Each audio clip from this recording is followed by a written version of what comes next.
નાયબ police મહાનિરીક્ષક Gandhinagar range Shri Virendrasinh Yadav સાહેબ તથા જિલ્લા પોલીસ વડા શ્રી મનોહરસિંહ જાડેજા સાહેબના દ્વારા અરવલ્લી જિલ્લામાં માદક પદાર્થોનું વેચાણ કરતા તથા વાવેતર કરતા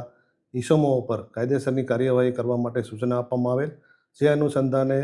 અત્રેના જિલ્લાના એસઓજીના પોલીસ ઇન્સ્પેક્ટર શ્રી એચપી ગરાસિયા સાહેબને ખાનગી રાહે બાતમી મળેલ કે ઈસરી પોલીસ સ્ટેશન વિસ્તારમાં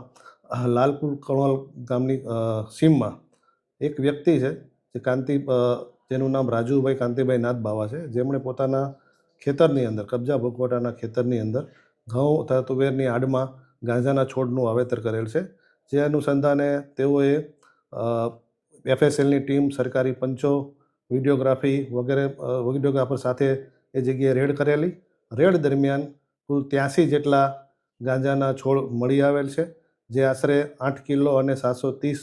ગ્રામ જેટલો મુદ્દામાલ છે, જેની કિંમત 4,36,500 થવા જાય છે.